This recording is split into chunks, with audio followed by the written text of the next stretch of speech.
Anjing ini sedang menyelamatkan seseorang. Ia membawa seorang anak laki-laki yang tenggelam ke pinggiran sungai. Mendengar bahwa jantung si anak masih berdetak lemah, ia membuka baju si anak dengan mulutnya, lalu menekan-nekan dadanya. Sayang, tenaganya tidak cukup. Anjing itu pun bergegas lari naik ke atas jembatan kayu. Kemudian lompat setinggi mungkin. Si bocah berhasil diselamatkan. Anjing yang bernama Xiao Huang itu tahu bahwa badan si anak sangat lemah. Ia pun menangkap seekor ikan dari dalam sungai. Anak itu sangat berterima kasih padanya. Ia menengok ke bawah, mencari tahu jenis kelamin si anjing. Cocok dijadikan saudara laki-laki.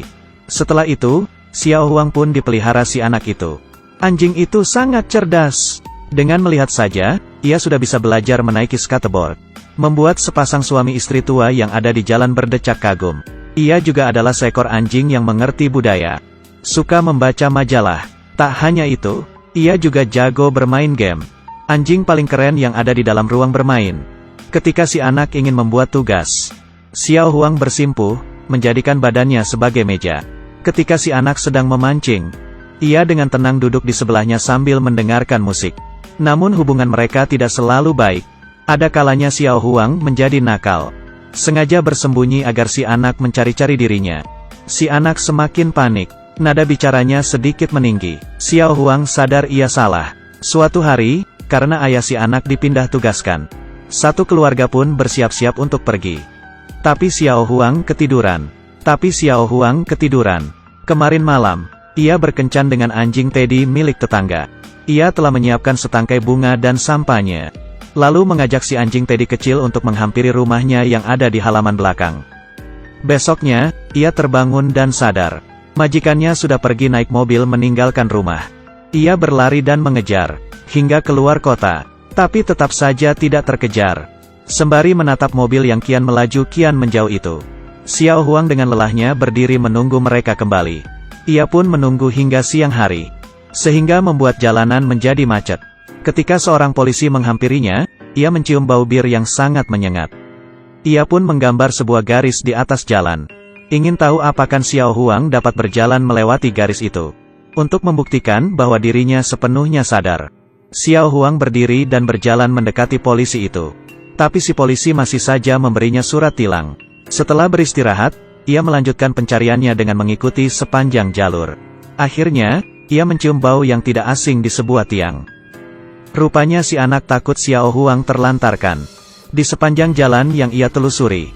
Dan juga tempat-tempat makan. Ia meninggalkan jejak aroma tubuhnya. Xiao Huang melalui aroma itu terus mencari dari pagi hingga malam. Ditambah lagi tidak adanya air dan makanan. Xiao Huang pun mulai berhalusinasi. Dan akhirnya jatuh pingsan di pinggiran jalan. Saat itu lewatlah seorang lalu membawanya pulang. Tapi setelah tiba di rumah pria itu, ia sadar bahwa pria itu adalah seorang penjual anjing. Khususnya anjing yang terlantar di pinggir jalan. Yang kemudian ia buat menjadi sosis anjing lalu disajikan di restoran. Penjual anjing itu mengunci Xiao Huang di dalam sebuah kandang. Anjing lainnya pun penasaran. Lalu bersama-sama mengeluarkan cermin yang berbeda-beda. Ingin melihat rupa si anjing malang itu. Tapi Xiao Huang tidak sudi diperlakukan seperti ini. Dia ingin kabur dari sana. Kemudian mulai menggali-gali, sedangkan temannya yang lain menyaksikannya melalui cermin.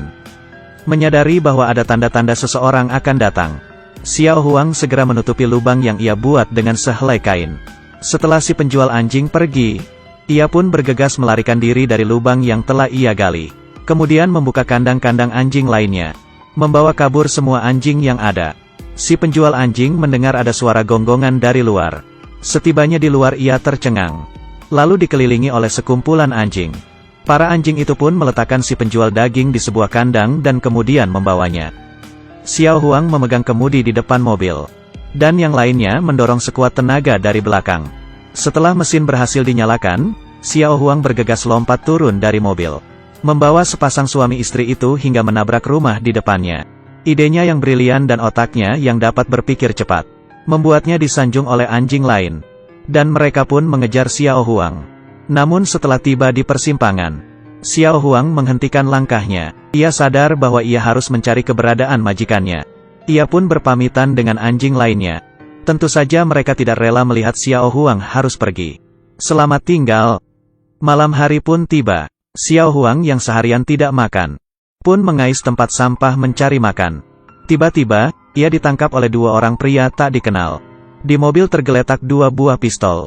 Xiao Huang sadar kedua pria itu berbahaya. Benar saja, mereka menculik beberapa orang lalu menyekapnya di dalam WC. Xiao Huang bermaksud untuk menyelamatkan mereka. Saat tengah malam tiba, mumpung si penculik tengah tertidur, ia mengendap keluar dari jendela, lari menuju telepon umum untuk melapor ke polisi. Seorang polisi wanita pun menjawab panggilannya. Mendengar bahwa ia sedang berbicara dengan seekor anjing yang terus menggonggong, ia tidak tahu apa yang telah terjadi. Kemudian ia memanggil seorang pria yang merupakan rekan kerjanya. Xiao Huang memberi syarat dengan menekan-nekan tombol telepon. Mereka pun segera mendengar sandi Morse yang Xiao Huang berikan. Si wanita pun mengambil kertas dan bolpen lalu mulai menerjemahkannya. Dan akhirnya mengetahui letak boot telepon itu.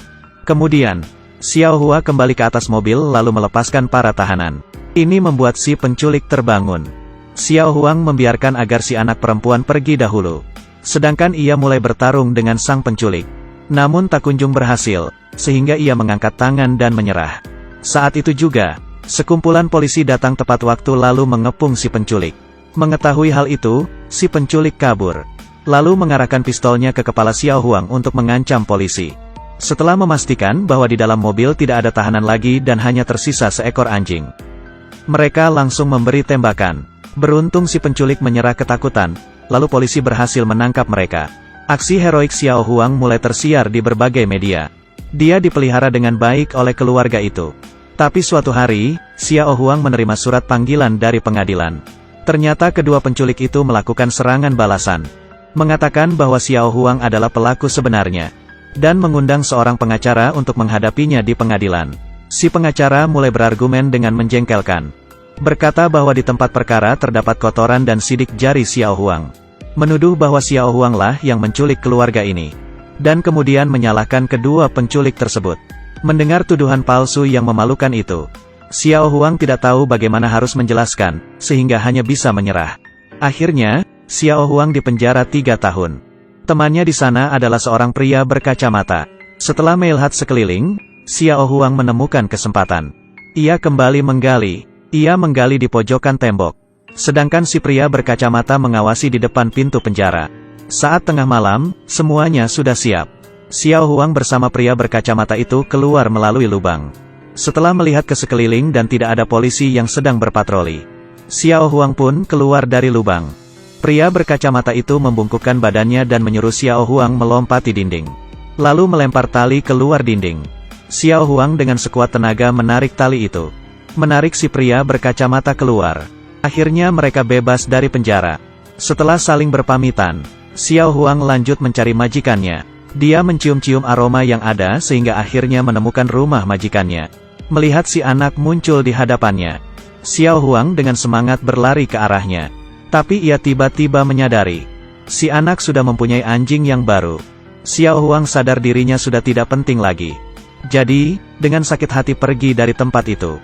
Xiao Huang tak memiliki rumah lagi, dirinya hanya bisa berjalan di tengah lalu lalang mobil. Dia sangat lapar. Ia pergi ke sebuah restoran lalu memohon orang di sana agar memberinya makan. Tapi tidak ada yang mempedulikannya. Xiao Huang kembali mengais tempat sampah mencari makan. Tiba-tiba seekor koki menyadari keberadaan Xiao Huang lalu membawanya ke belakang dapur, menyuruhnya membersihkan piring. Bagi Xiao Huang, sedikit sisa makanan di atas piring dapat mengobati rasa laparnya. Beberapa jam kemudian, semua piring di dapur telah dicuci bersih. Setelah absen pulang kerja, ia pun pergi. Tak disangka, baru saja meninggalkan dapur, lehernya diikat oleh 2 orang pria, yang ternyata adalah 2 orang penculik yang pernah memfitnahnya. Di saat itu juga si anak muncul tiba-tiba. Ia memegayuh sepeda dengan tenaganya lalu menabrak kedua penculik itu, sembari terus mengganggu si penculik. Si anak berteriak agar Xiao Huang cepat kabur. Akhirnya, si anak ditangkap oleh penculik itu dan mengurungnya di sebuah gudang. Xiao Huang tidak meninggalkan si anak begitu saja. Ia mulai bertarung lagi dengan si penculik. Kedua penculik itu pun sangat terpancing amarahnya, lalu mengikat Xiao Huang pada sebuah tiang bersama si anak. Setelah mengatur bom waktu, mereka akan hancur meledak berkeping-keping ketika waktunya tiba.